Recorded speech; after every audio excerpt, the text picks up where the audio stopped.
Welcome to session 2A here at the State Archives. This session will be looking at three different smaller repositories and the successes that they have achieved over the past year. We've got three amazing speakers for you. First, we have Kelly Policelli. Kelly is the coordinator of University Archives and Special Collections at Elon University. She has worked as a digital archivist and was head of the description unit in the government records section of State Archives in North Carolina. And she is my rock because she wrote all the documentation that makes my life livable each day. She holds a dual degree in archives management and public history. Natalie Edwards Bishop is the dean of the library and university archivist at Gardner-Webb University. In 2020, GWU Archives formed a collaborative partnership with the Earl Scruggs Center Museum with the mission of digitizing the Cleveland County Historical Collection for education, research, and community outreach. I just spent 2 days in Cleveland County a month ago getting 200 feet of court records to the archives and Elizabeth Lafave graduated spring 2024 with her PhD from the Department of Chemistry at ECU. She currently works at the United States Patent and Trademark Office as a patent examiner and is the CEO and founder of Inveneer LLC, a digital platform for rural museums and libraries. Her primary graduate project was a collaboration with the ECU Heart and Diabetes Institute, investigating the impacts of the early onset gene breast cancer 1, BRCA1, on the skeletal muscle system, in which two chemical techniques were combined to overcome difficulties in traditional biological research methods. During her graduate studies, Elizabeth worked on various other projects in a mentorship role, leading both graduate and undergraduate students. Many of these projects were multidisciplinary, combining areas of anthropology, history, and biology with chemical analyses. Her resultant publications have been in Analytical Chemistry, International Journal of Historical Archaeology, Sensors and Actuators Reports, and Exercise and Sports Sciences Reviews. Please join me in welcoming the panel.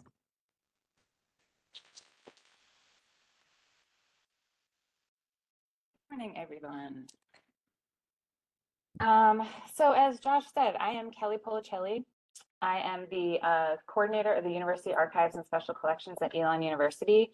I think given the wonderful keynote speaker, I need to acknowledge that Elon is on the land of the Eno, Tutelo, Saponi, Okanichi, and Shikori Native people. So my short presentation is called Small Archives, Bigger Impacts. I started with Small Archives, Big Impacts, and then I was like, big impacts, maybe bigger impacts is more appropriate. How do I move this? Okay. So I'm going to start with some background about me. I have a very unique background in terms of my career path.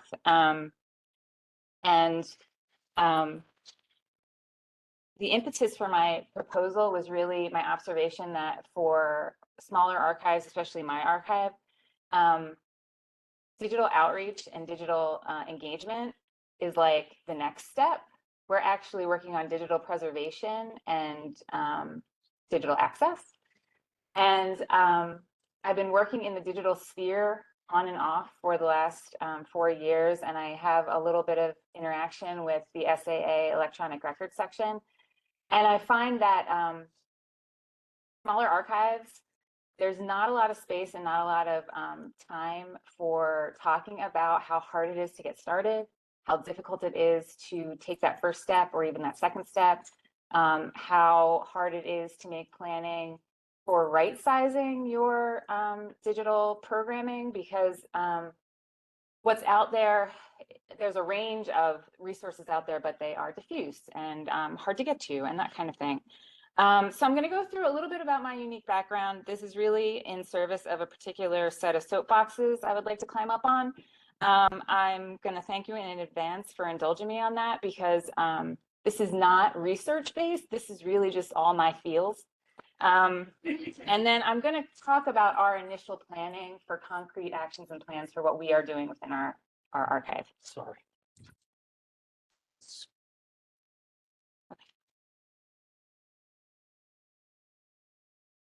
Please go.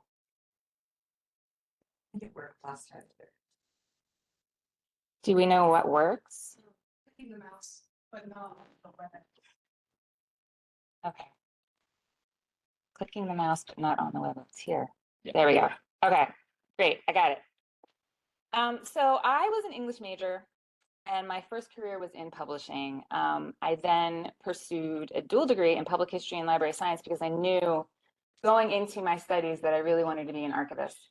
In the process of that, I was told multiple times that I don't really have to worry about the digital part because, you know, I have like such a traditional archives background that I'm totally going to be fine. I have not found that to be the case at all. So my first experience was at the State Archives. I was in appraisal and records management there. I moved into arrangement and description as a supervisor in 2018. And from the get-go, I was faced with digital problems. And in a lot of ways, it was great because I had to solve these digital problems. I had to learn the workflows. I had to understand what the digital archivists were doing so that we could prepare the material for them because we were bringing it in. We were using Bagger software, and we were coming up with a new workflow for actually processing the digital material. And I think Josh will say, like, this is an ongoing project even at the State Archives where they do have dedicated digital archivists. I used that background later on to move into a digital archivist position, which I was in for about a year. And that was a leap for me. It was also a leap for the people who hired me to do that job. They took a chance on me. I think I did it okay. And I wanted to share some of the resources that sort of made me a digital archivist because I did a lot of learning on the job and I did a lot of learning on my own. And I think it's important for us to share as a field, like what is working for us. So Digital Preservation Coalition is based in the UK. It is an amazing resource. They have training that's free. They have a digital preservation handbook. I used the syllabus for a SILS course at UNC on digital preservation and access. I never actually took that course, but it was a great list of resources that I could just pull from when I was like, I don't know what I'm doing here. I read the OIIS reference model documentation until I understood it. So it was many times. And then there are also lots of resources on metadata for digital preservation from DLF and Library of Congress. And then tons and tons of Google searches, mainly in service of figuring out how to do the kind of command line work that you really kind of have to be able to do. I found that the information is out there if you absolutely must have it because you have a job that you are not qualified for. And in that process, what I learned was we can all be digital archivists. If I can do this, anyone can do it. This was an imperfect sort of education, but it worked for me. And I'm still learning this stuff every day. But as I got more confident, as I took on a little bit here and a little bit there, I found like, actually, this is not something that someone with a very humanities background can't overcome and get competent with. So I eventually stepped away from the job as a digital archivist to get back on sort of a management track. I have been working through this bibliography that I have of web bookmarks and trying to create a Zotero bibliography. I'm sharing this information with the people that I work with now in the hopes that they will become more confident with this kind of work. Because what I found was when I made that switch over to my job at Elon, I was not prepared for the specific problems at Elon. I was prepared for the specific problems in my job at the State Archives. And so I'm kind of starting over again in a certain sense. So our campus relies on SharePoint for most of its storage, which is terrible. We have Amazon S3 storage, which is more or less offline, and we're using a client to get to it, which means that we can't manipulate that stuff. We can't really make any heads or tails of what is on there. The IT support at Elon is wonderful, but we don't have dedicated IT support in our library. We have an archive of 5 people. None of us have an IT background. They do what they can for us, but they really are working the way that we are, which is on sort of a bootstrap kind of basis with the team that they have and with the money that they have. We also have this huge problem on campus of there not really being much in the way of digital literacy when it comes to things like storage, the different kinds of storage. We have a problem with some AV material that is proliferating. Like they have terabytes upon terabytes of this stuff. It's all B-roll. We're like, no, that is not a thing for the archives. But when we talk about our storage needs, they want to talk about what is essentially digital asset management, which is not really what we're talking about. Then we also have this new institutional repository project, which I know other folks at universities are like, that's like a 15-year-old thing. How is it that you are only doing this now? It took a while to get the momentum to get that going. And I think it's going to be great for our university. But as soon as that started, it was like, and then the archive will just put their digital stuff in the IR. And I'm like, well, no, because it's not that kind of system. So there's this conflation of all of these different kinds of digital storage and digital software on campus. And then we have gaps in experience in the library just because we don't have a program. No one has been working on it. We don't have a digital archivist. Folks have been focused very much on the analog backlog because the program at Elon for the University Archive didn't start until about 2004. So for a very long time, they were just trying to make those analog materials accessible.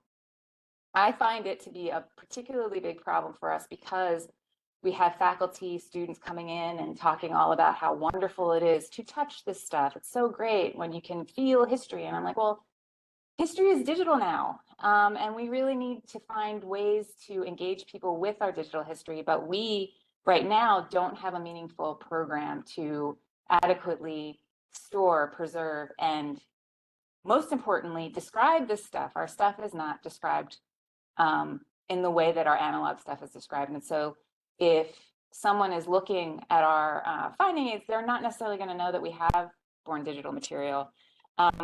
So we need something in place for this digital, like sort of organically growing digital mass that we're just storing right now. We're really not doing any of the functions that we need to be doing. So I came up with this graphic because this is how I felt at the beginning of my journey. This is how I feel now sometimes even. I think first steps are really hard. We have this, and it's green because this is where we start, this overwhelming sense of responsibility. We have to be doing this stuff. There's a diffusion or lack of guidance, training, and support. That could be IT support, that could be education, that could be financial support, that could be whatever. I love the information science and computer science people that I've met in this field. I love our friends who are at R1 universities like ECU and the grant funded work that they do. They push the field forward. They gave us new tools. It's amazing. But I know that a lot of people who work at smaller archives will have had the experience that I have had where I'm looking for stuff, I'm seeing a presentation, I am trying to find, fixes for the problems that I have, and I'm like not going to create a bespoke Python-based system for this. Like this is not within the realm of possibility for me. And when you are kind of inundated with that kind of information, you get to this experience of professional vulnerability where you're like, am I adequate? Am I enough? Can I do this? And I think that's the stop. That's where we have the most problems. And then we retreat to other things. And frankly, those things are just as important and just as problematic. And we could spend all of our time doing those things and still be completely doing our jobs. But then we come back to this overwhelming sense of responsibility and the cycle starts all over again. So why this matters for us, we're not going to be able to facilitate access to our digital collections without physical and intellectual control. And I'm putting this there a second time, just like because I do want to get to the point where I'm doing outreach and engagement in the digital realm with our digital materials. We can't facilitate this access without physical and intellectual control of this material, and we don't have that right now. I also think this is a professional development problem for the people who work for me, because they have not been given the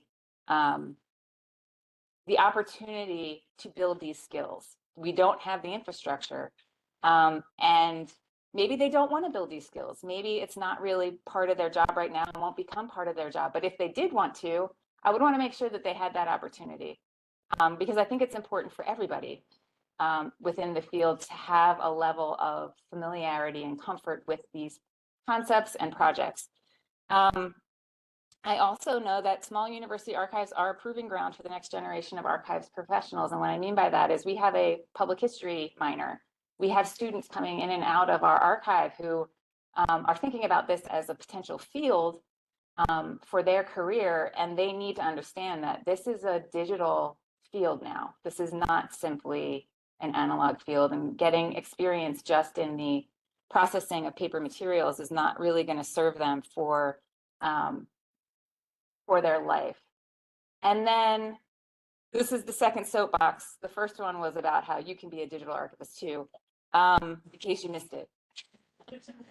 I think professional vulnerability itself is like a skill we need to embrace and build, because so many of us got into this because we want to be the person who has the answers. We want to help people and help them find the answers. And when we can't find the answers, knowing that we are information professionals, it can feel very much like we aren't doing what we need to be doing. We get this feeling of inadequacy. But I do think that that is a driver and can be particularly useful in some of the other realms of archives that we're all working on, including things like DEI initiatives, cultural competency, when we're thinking about places where we need to cultivate things like humility and empathy and curiosity. Here's another opportunity for that. So here's where I get to be vulnerable and share with you my not entirely fully formed, maybe not so great plans for what we're going to do in this archive going forward. I want to institute a digital bitstream preservation program that will provide us with a way of tracking what we've originally ingested and connecting it directly to what we are preserving. And I want us to feel like we are doing the minimum of what we need to be doing to say that we're doing what we need to for these materials to remain accessible long term. So my goal is to bring our archive into the National Digital Stewardship Alliance's definition of level 1 on their levels of digital preservation. I think that's right sizing for my archive. And to do that, we are going to do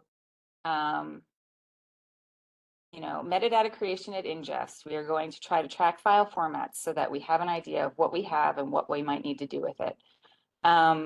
We are going to try to set up a 3-2-1 storage structure, which we don't have right now. And this will also help us to provide quick access to high-res versions and just generally make our lives easier. In the process of that, this will force us to create sort of baseline training for the archive staff, including student assistants in the best practices for handling storage media, the basics of this digital ingest workflow.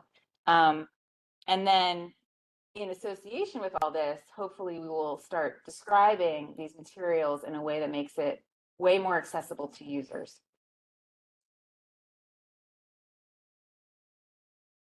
So my approach to this is to work collaboratively with my team, knowing that I probably have the most background, but that this is going to be a group effort. We're all going to have to kind of figure this out. We are piggybacking on the stalled and misunderstood IR project to advocate for a 2-in-1 digital software solution that will function as storage for both access copies and the third copy of our digital archives material and as an IR. There's really, I only found one vendor who can do that, and I think this may work. I'm not sure. We don't have a contract, but I'm hopeful that this is going to happen. We're going to implement a new organizational scheme to identify adverse materials within the storage that we have now. We're mainly going to be explicitly separating board and digital files and surrogates. They are separated in the way that we have things organized now, but the organization is not user-friendly or in any way intuitive. And so we really need to work on that to make sure that we know exactly what we have and exactly what kind of thing it is.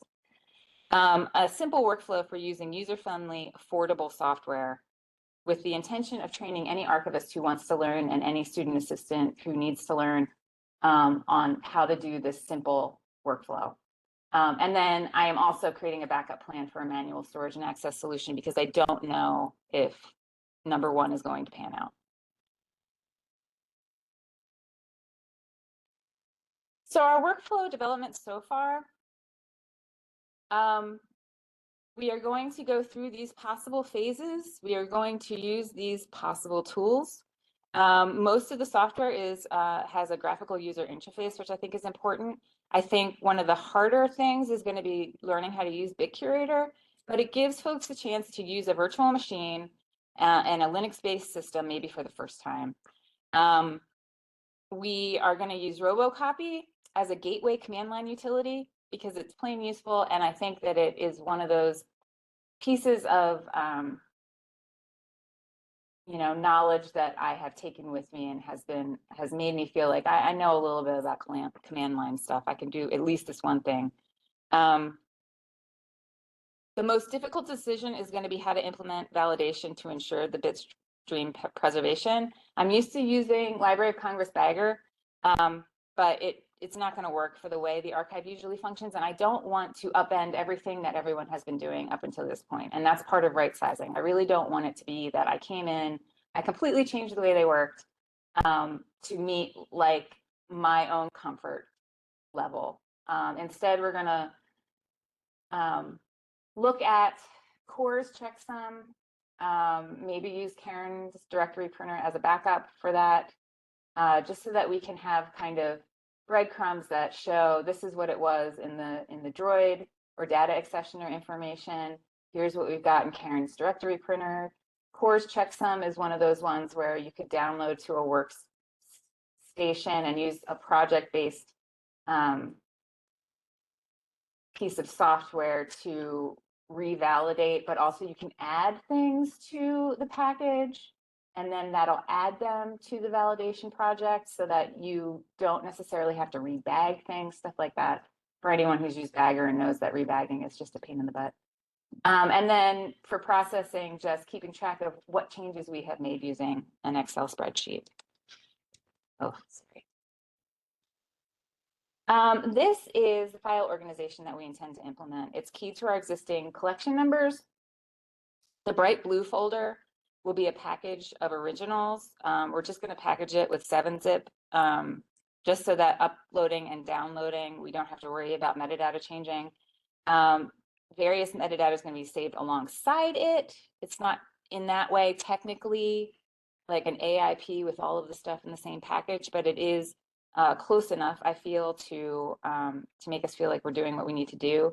And then there will be a duplicate of the metadata folder, which will have all of this ingest and package metadata in it within our regular business files, so that should something happen to this, we will have the metadata, we should have our third copy, and we could reconstitute everything. So the next steps on this for us are 2 pilot projects that we're undertaking just to see, like, how is this going to work? I don't know. And then we also are working on purchasing a digital workstation so that we have a centralized location for this work, so that folks don't have to gum up their own work laptop with this work. And so we can keep things moving while we're working on other things, knowing that things like validating packages and that kind of thing can take up a lot of computer space and time and that kind of thing. The next step will be to finalize a digital preservation policy and workflow documentation, and then make additions to the processing manual so that we are officially describing our born digital and surrogates in a way that makes it easy for folks who aren't necessarily interfacing with an archivist to find them. And then we'll do the training. And finally, just implementation. It's going to take a while. So one of the things I think is going to be important for us is that we have celebrations along the way to get that sense of accomplishment. I think that in archives work generally, it's hard to get a sense of accomplishment because these projects are so long. So is this a perfect plan? No, I don't think it's necessarily perfect. I think it's going to work really well for us. And I think that we can feel like we've done our job. And that's really what I'm focused on. So this is my info if you've got questions or comments or suggestions or anything else from me. And that's it for me. Thank you.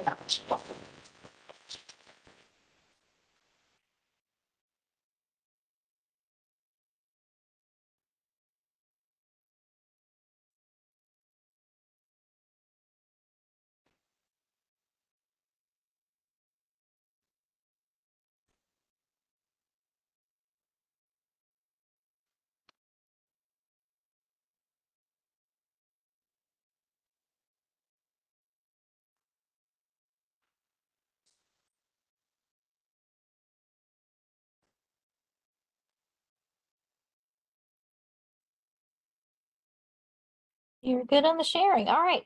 Hey, everybody. I'm Natalie Bishop. I'm the Dean of the Library and the University Archivist at Gardner-Webb.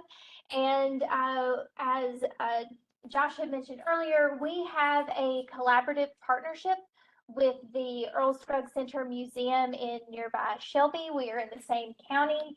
Our county government owns the Cleveland County Historical Collection. The Earl Scruggs Center has curation oversight over that, and we entered as a digitization partner. And so this presentation is gonna talk about a particularly challenging but also very interesting collection of material that sort of asked us, both me and Zach Dressel, who is the curator at Earl Scruggs, to kind of walk through some of the challenging and ethical aspects of access and how that also impacted our project management and our workflows.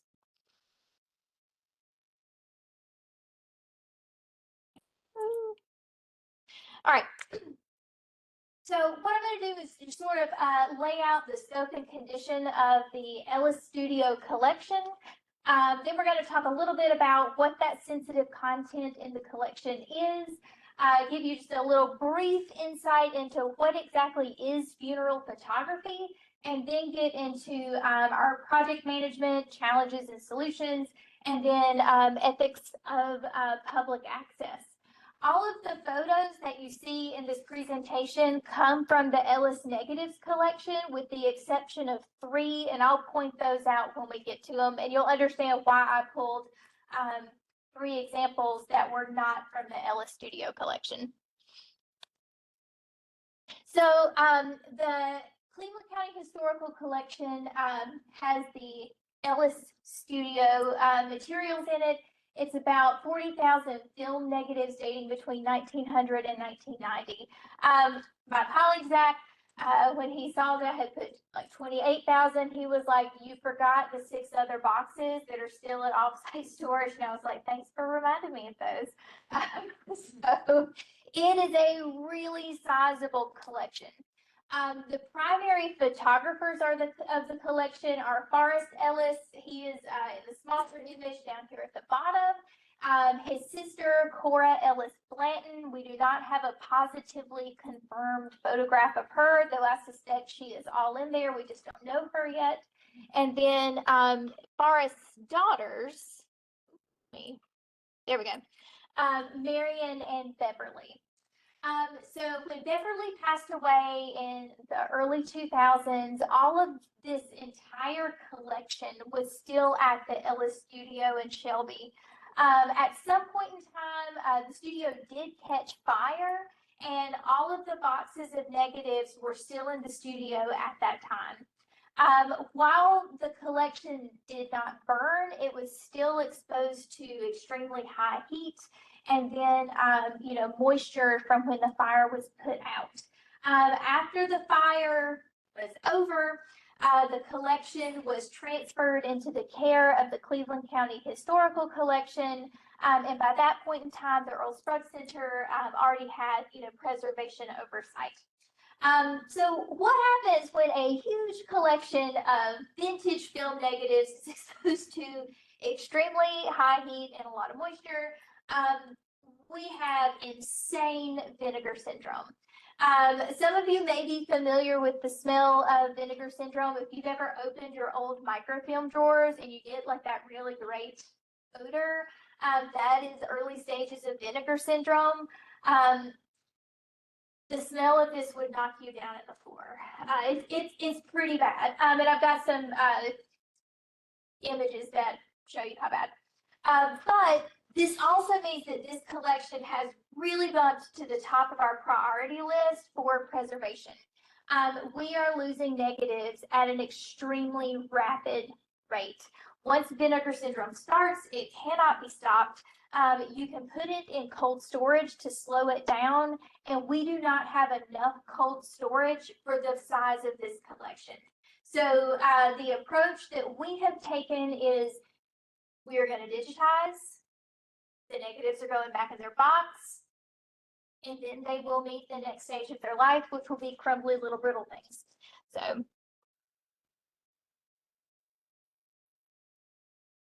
So here are some examples from the Ellis collection, and I want to explain, like, why is this collection important? Every small town, has their historical photography studio. The negatives may or may not exist. Certainly within the community, images exist. But for the foothills of North Carolina and for the time period, the Ellis family as photographers were pretty unique. They do have a unique point of view. I'd like to think most photographers do have a unique point of view, but it's really represented in the images that you see in their collection.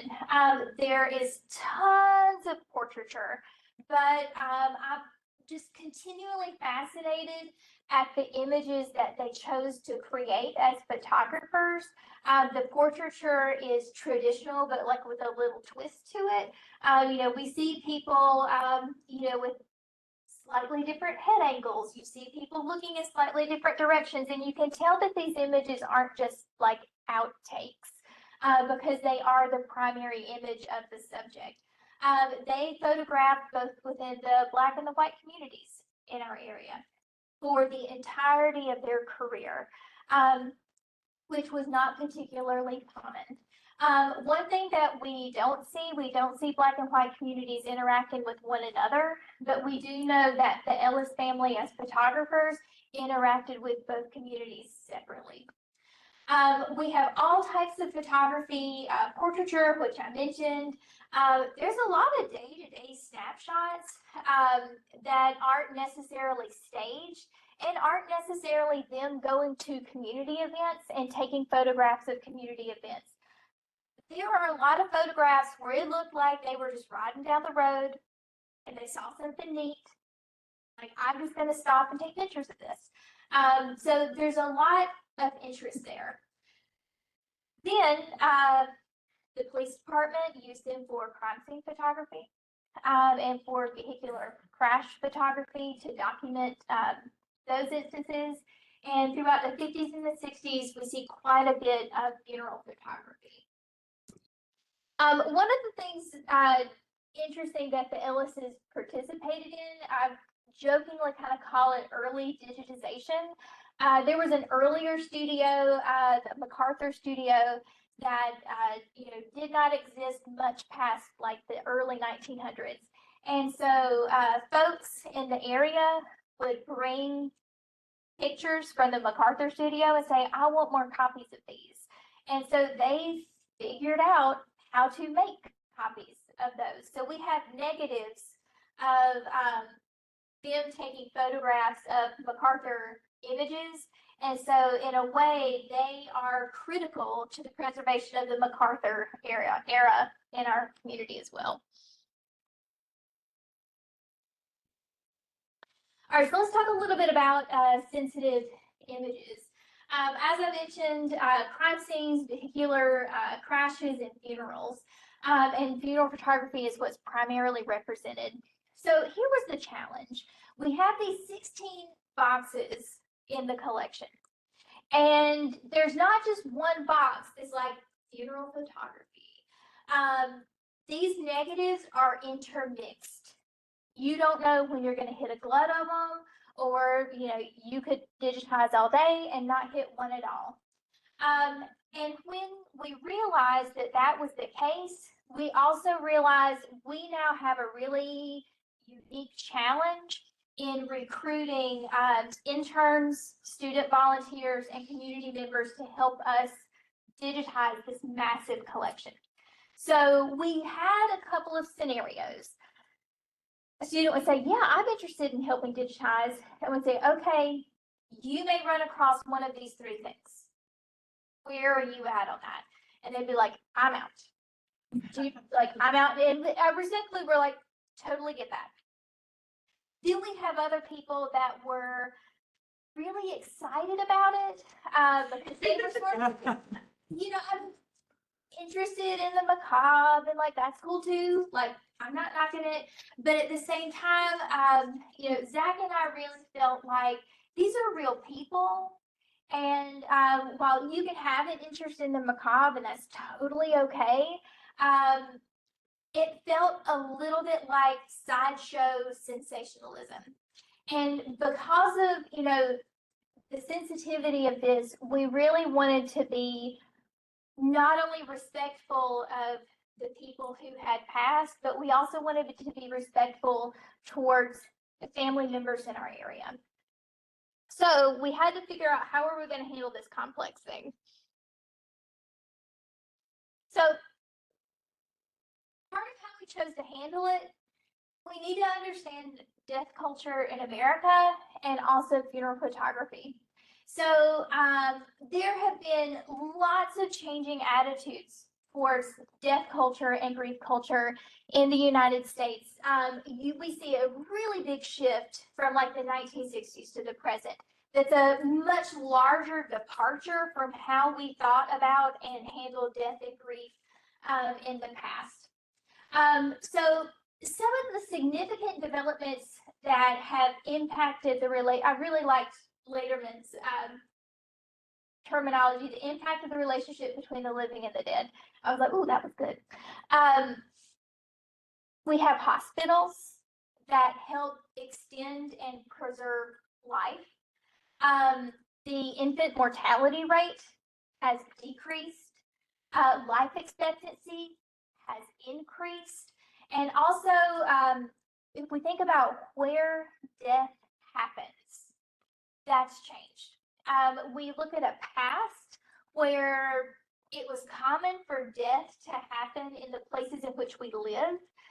And now death happens a lot in places external to where we live.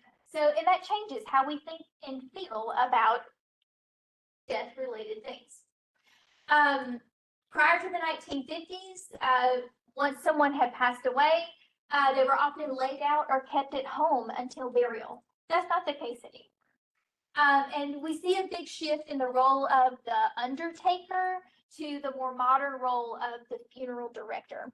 So death really transitions from a home space to an external space. So now we have funeral photography. Basically, funeral photography exists from the time that we have cameras, ready access to cameras, even up till today. Funeral photography has not left us. The image of the gentleman in his coffin, that is an image from the Ellis collection. The other three are not, and we'll explain why these are here. So there have been shifts over time in the type of funeral photography that we do. So the example here on the top, the man in the dark glasses, that's my great-great-grandpa, and that's my house. And the man in the coffin is his brother. This is an example of sort of the laid out, the funeral and, the death culture taking place within the home. These two photographs side by side here at the bottom are from the Andrews collection at the University of Michigan. This is a really good example of the funeral tableau, where there's sort of not a festivity, but like sort of a celebration of the community group. And then the one with the lady holding the small child, that is the repose style, where the person who is deceased is made to appear sleeping almost in a living type way. And then the man from the Ellis collection, who is in his casket, is the sleep or last sleep style. And pretty much all of our Ellis is the at sleep. Funeral photography exists today, but it happens a lot more privately. There are a lot of hospitals that offer, I'm going to call it more post-mortem or, passing photography. We don't usually use the term funeral photography. And, as I've looked into this, it really made me think, we've never had issues with viewing the dead. We still take pictures of them. We just have issues with where we keep them. Them being the remains and them being the images of the dead. All right, so project management. It's a massive collection with a lot of Vinegar syndrome issues. We started out just saying, okay, we're gonna have somebody like digitize the box. Like, here's your box, go for it. We estimated that took around like 5 to 6 hours to digitize one box. We had the issue of what I'm going to call our living pictures mixed with our post-mortem pictures mixed with lots of duplicates. And so we realized this wasn't really an efficient use of our time or our staffing, because we had such a great number of people that did not want to engage with the post-mortem photos. So we came up with what we call the streaming system. We have 3 people on staff, myself and one of my librarians and another one of my archive assistant. And the 3 of us had experience with funeral photography in the past. And so we were okay seeing those images. It didn't really create a conflict for us. So we bought a little cheap light table, and we would, take an image, put it on a light table, priority A, anything pre-1940, notable locations, buildings, was it aesthetically pleasing? Does it demonstrate a diverse population group? Definitely getting digitized. Priority B, that cat shows up so many times. I love this cat. That cat. And while he does have a few images of priority A, there's a lot more that are now in priority B. That is duplicate, things with really severe condition issues where we can't scan that anyway. It's too far gone. Your typical boring, yearbook mugshot type thing. And then lastly, we have our post-mortem box. So any image that represents a deceased person. This way, when we are digitizing, we can now expand how many people are digitizing. Everybody's okay with the priority A box. We're good to go. Priority B may never get scanned. We both had, Jack and I said, if priority B, if we lose it before we can scan it, it's okay, because really these priority A photos are the ones that are knocking it out of the ballpark. And then finally, we've got post-mortem, and I've got 3 people who are okay with digitizing those as well. So that's the worst of the vinegar syndrome. That's what happens. You pick up some of those and they just break apart in your hands. This is our scanner that we used. We kind of had to hack the scanner a little bit because it didn't like the size of these negatives because they're non-traditional sizes. So we used our 3D printer to like build our own like little screens to lay down so that the software would behave the way we needed it to. So far, we've digitized over 7,000 negatives, so about 20% of the collection. Phase 2, the part I'm trying not to think about too much right now, is file processing and metadata creation. We have some ideas. Right now, we're just kind of batting around file name structures. And then finally, a big thing that I'm really looking forward to is I want to see how I can leverage Google Photos AI tools to identify people in the negatives. We have at least 4 people confirmed identified. And I've, with just my own collection, taught Google Photos to recognize people. So we want to see if we can do that. We also have the Historic Shelby Foundation that they said they would help us manually go through images of buildings and places, because right now the Google AI focuses on faces rather than structures. There's also storage limitations, but we're not really concerned about those right now because we feel like we've got a good management plan in place for that. Lastly, and I'll keep this part brief, ethics of access. As I mentioned before, most of these photos were taken in the 1950s and 1960s. And the collection resides within the community where the photos were taken. And so we have a lot of images where the family members are gathered around the coffin of the deceased. And we realized rather quickly that we have lots of images of small children who have passed away early in life. And there are living parents and siblings in the photo. And like, let's say the photo was taken in 1955. More than likely, the siblings are still living. There's actually a fairly decent chance that the parents are still living. And we just don't want those like floating around on the internet.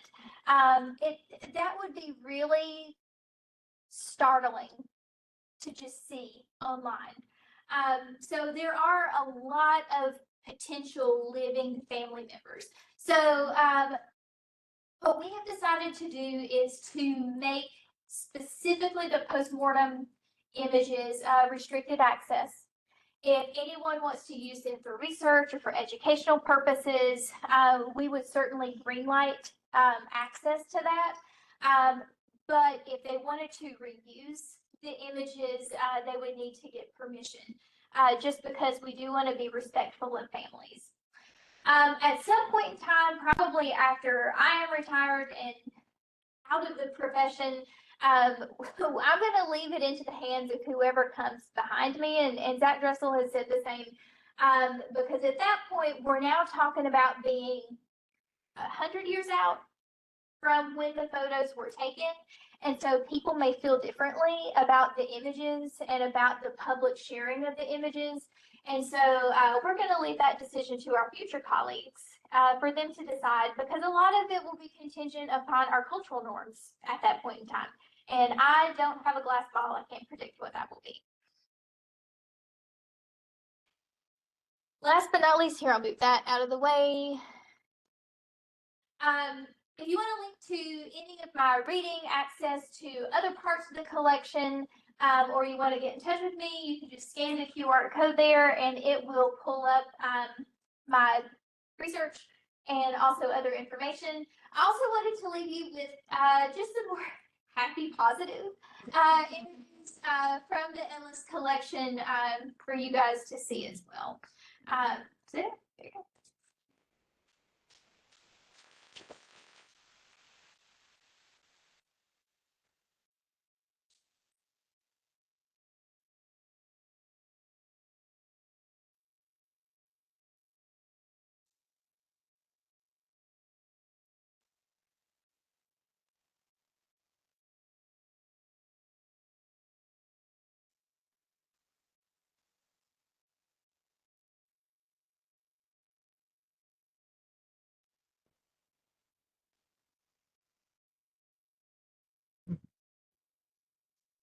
Okay.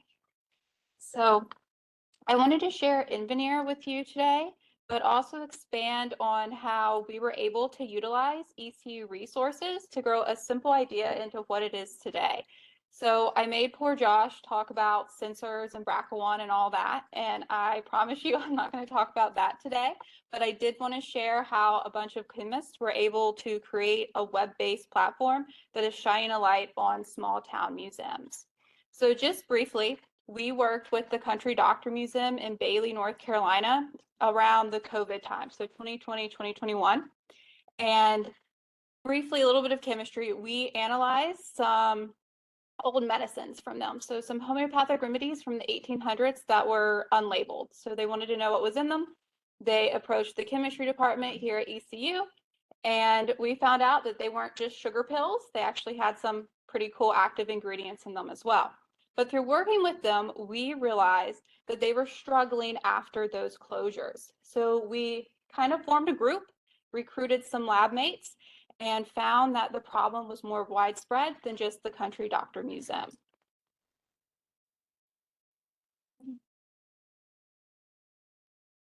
So we did some basic research. We found that around 1/3 of the museums in the United States were at a risk of closure post-COVID, mainly due to loss of income. So what we did is we sort of developed our own solution. This is just us brainstorming together and doing a little bit of background research. So our initial thought was that these museums needed an effective option that could provide alternative revenue streams and increase their exposure. So essentially something digital that they could offer to an alternative for in-person museum visits. So our initial goal was pretty broad. We were just going to go and we were going to develop a completely virtual experience for the entire museum. Remember that we were chemists and we just had this brilliant idea and we thought we were fantastic and we were going to go do this. Had no idea about the time or anything else, but we were going to use the Country Doctor Museum as our proof of concept. Well, thank goodness.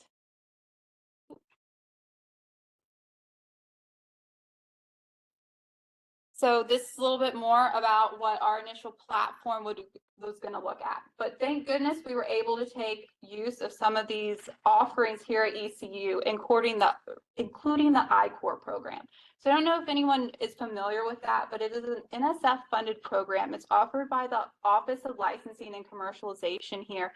And essentially it takes anyone, a student or a faculty member here at ECU, through a sort of intense 6-week period of learning how to develop their own business. And is it a no-go or is it a go? Is it something that the community needs? Is it something that the community actually wants? So we learned that perhaps a complete virtual reality experience of an entire museum may not be feasible or even wanted. So we learned this through doing primarily customer interviews. So we talked to educators, we talked to museum directors, as well as librarians. And we realized that the value of InVeneer is really to create exposure, accessibility, and revenue through a host of digital resources. We also looked into some gold standard approaches that were already out there and sort of to create something that others don't already have access to. So with that, we really wanted to spearhead and look at what the small museums, specifically in our area, needed. So like I said, we have our initial hypothesis about the 3D tours, and we also enveloped educators into this because we learned that, especially in this area, lots of students weren't able to go on field trips or had accessibility problems. So we went ahead and enveloped those into our model as well.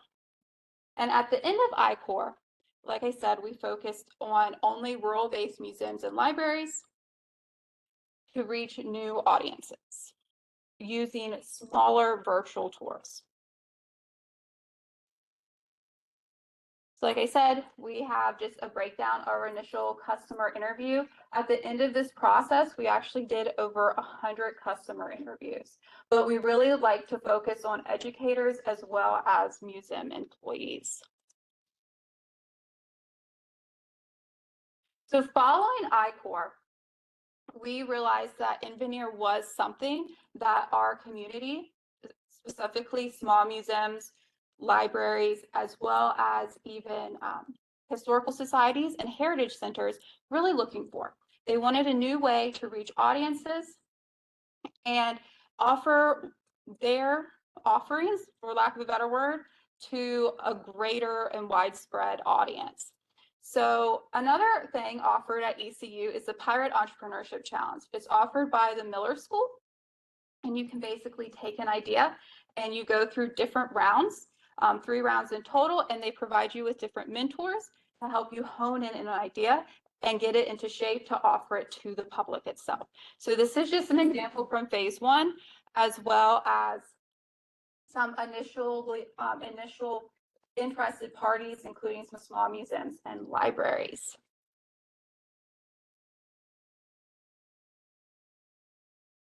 So following round 1, we were selected to move on to round 2.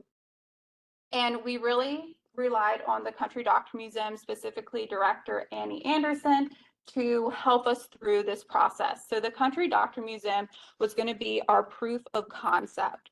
So I don't know if you're familiar with that, but it was created in 1967 by a group of energetic women from North Carolina whose initial interest was to build a lasting memorial for rural physicians. So it's located in Bailey. And what we were planning to do was take just one popular exhibit, not the whole thing. We learned that that wasn't really wanted, and to shorten it and specify it for a certain age range. So think of a targeted advertisement, but something that has an educational perspective on it as well.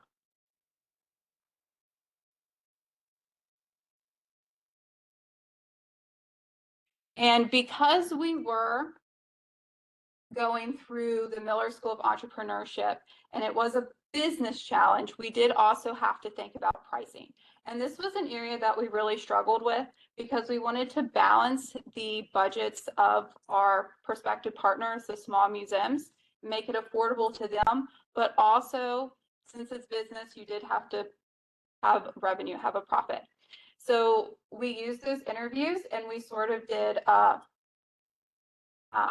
sort of outreach to them and asked, what price range do you think would work best in your budget, and different things like that. So we came up with that price range early on while we were formulating our host product.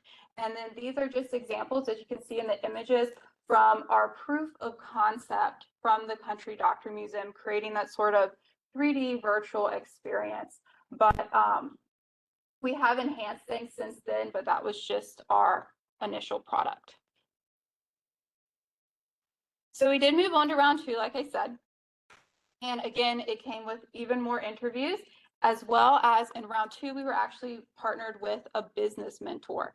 So here, things actually began to become more concrete in terms of developing something that was workable and something that we could actually offer to educators and museum customers. So we're going to borrow the word sticky from the business mentor that I showed you. That was one of his favorite words, where he wanted to make sure that we created something that wasn't run-of-the-mill, or he said YouTube-like. So he wanted to create something that really embodied when you went to a museum, or something close enough that you wouldn't be able to feel that much of a difference. So these are actually images from the product we created. Just in case the website didn't work, I wanted to put those there. As you can see, we focused on what is a country doctor. So the exhibit revolved around the country doctor's bag. So the country doctor's bag is sort of a theme of the museum. So that was one of our goals, was to create that sort of advertisement feel, but also have educational components. So this exhibit takes around 10 to 15 minutes to go through completely. It includes panoramic images, informational spots for each museum label, sort of pop-outs as you can see there. At-home activities, including how to make rock candy, a sort of a homage to some of the medicines that were offered during that time, videos, audio tours from the director herself, as well as e-learning and mascots. So the Country Doctor Museum's mascot is the little carriage, and they do have e-learning questions as well. So you can offer those for a homeschooling activity, an at-home learning activity, or in the classroom itself. And finally, we go to round 3 of the Pirate Entrepreneurship Challenge, which was the final round itself. And luckily, we were chosen to have an award, so we were able to carry InVeneer even farther, in which we now have 10 museum/library customers that InVeneer is helping digitize a portion of either their archival areas or the museum itself, as well as exploring educational partners through public, private, and virtual learning administrators, because our goal is to create a digital learning experience as well as aid our museum and library partners. Currently, what we have today is we go to a site, we take the pictures, we record the videos, and we gather all the media types that the director would like to put into their overall digital exhibit. And this exhibit is primarily at the discretion of the director themselves. So what do they think speaks to the caliber of their museum or their library that they'd like to share more openly with the public? More recently, we have also partnered with another museum in terms of increasing accessibility to their second floor. So that will be offered more towards visitors in that space as well. Before I finish, we'll see if the website works. You can click on that and show you kind of what it looks like here. You can see here, there's our Country Doctor Museum one with one of our at-home activities. You can explore exhibits, read different things about museums and libraries. And here you can hover over and see some of the exhibits that we have. Like this one right here is with Loftus Library. And of course, our Country Doctor Museum, our first one. So we are constantly adding here. And really, I'd like to, again, really hone in on those ECU resources that were offered to students that allowed us to sort of move into this space and fulfill a community need. Thank you.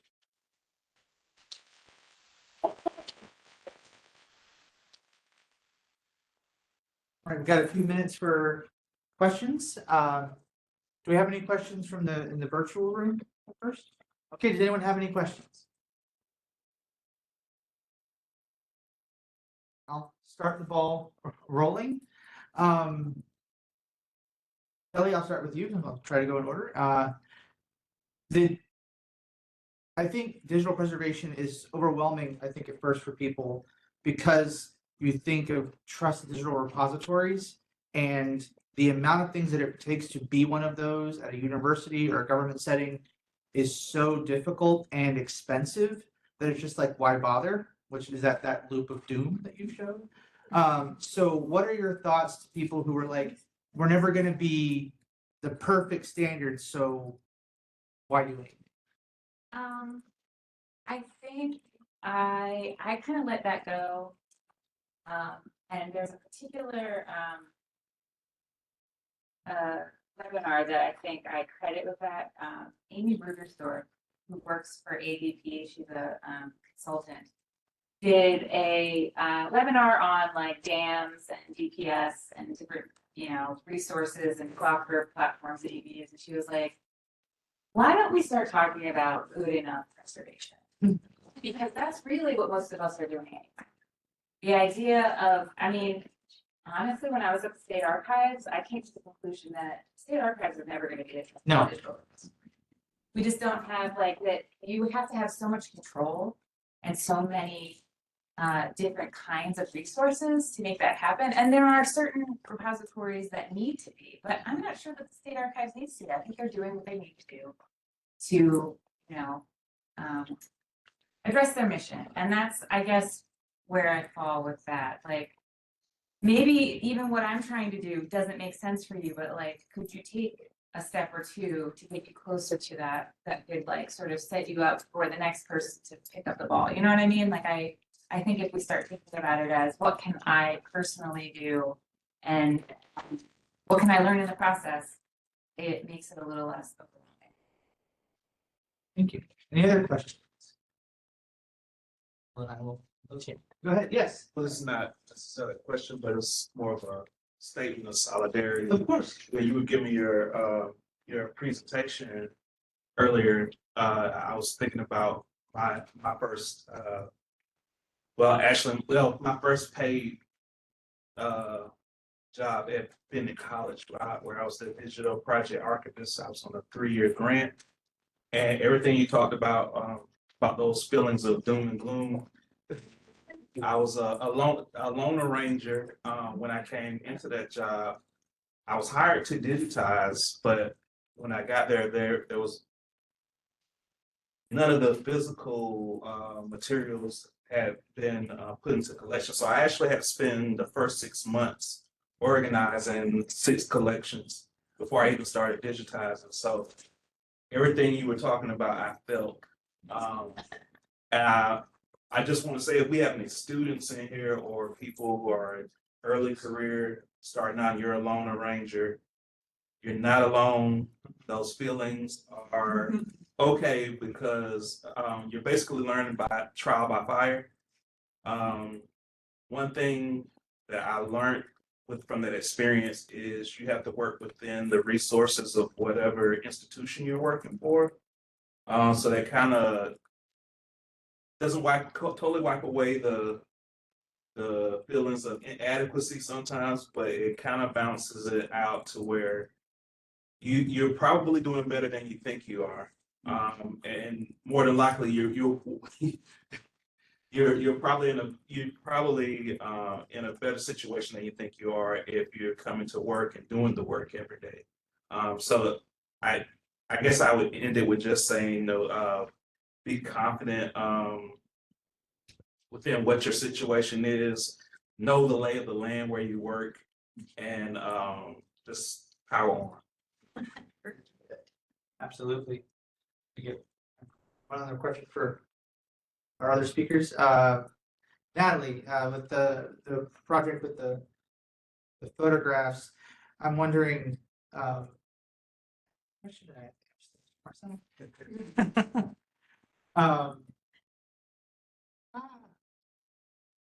yes, you mentioned that one of the criteria for dividing the photographs between A and B is duplicates.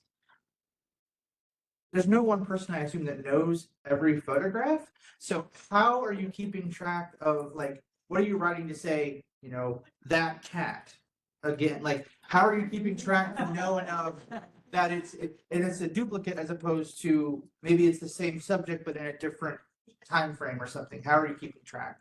So we talked about that extensively because, like I said, there's 3 sorters, and so you only dedupe during your sorting session. So there are duplicates in priority A. And we've talked about using an AI tool to, like, once we get finished digitizing priority A, to identify those duplicate images for us so that we can then dedupe what will eventually become the core collection. Imagine you're very familiar with that cat. Very familiar with the cat. But we've become very fond of the cat. So. Yes, Kristen. I have 2 questions for you, Natalie. This is very interesting. There are so many small photography studios across the state, and I think this is going to be a common thing that people are encountering a lot. Do you have any plans to, like, publish any sort of, like, how you guys did this project, guidelines for other people or anything like that, sort of shared. I think that could be useful. We have Is maybe what I'm saying. thought about it, but that's definitely something that Zach and I might collaborate on. We collaborate on a lot of different things. So yeah, that's a good seed to plant. Because we're working with Davidson County Historical Museum, and they have a photography studio collection that they are working through, and it's similarly huge. My second question is, what are the plans for like making it accessible? Do you have a platform yet, or? Yeah, so we have the Digital Commons platform, which is an Elsevier product, and through our agreement, we can make the Cleveland County Historical Collection, and by extension, the Ellis Studio Collection available as part of that. We don't know what the final product will look like. We just know that it will go there eventually. We've got a lot of things to sort out between where we are now and where we hope to be in terms of like large gluts of photography don't tend to perform well in any IR. And so figuring out a strategy for curating like little kind of micro collections that might be themed around interest within the community. So for Elizabeth, when you're working with a partner organization on a virtual gallery for an exhibit, does the institution write the copy text and try to come up with the narrative? Are you taking it from the labels they already have? Or are you generating it to make it more catered to the audience that you've identified, like you showed with the different age groups? I think it really depends on their wishes. Some museum directors are really hands-on if they have a specific vision. And so we're happy to work with them with that. And then others are a little bit more placate to us. What do you think is best? And then we sort of do a deeper dive into what the area, the historical nature of the area, and what their visitors might want to see. For example, we recently did a digitization with the city of Mebane, and we did their train exhibit as well as their historical society. And we sort of found a link between the two and lapped them over each other. So basically somebody that visits the website can go and first view the historical society, find an informational point about the train station, and then be directly linked to their model train exhibit as well. So we found that instead of keeping them separated, that mushing them together would probably be the most beneficial thing there. And are the institutions funneling people to your site? Like, do they have signs that they're on their website, or they have signs at their facility saying, go check out this? So it's offered on both. We're linked on, if some of the museums don't have their own websites, they have a Facebook page or something like that. But we make sure that each museum has their own page. So each of those that I showed on the website are clickable, and you have an excerpt about the museum or the site itself, and link to if they have social media, if they have a website, and then vice versa with us as well. Thank you. Most important announcement, lunch is downstairs next to room 1020. Please join me one more time in thanking our panel.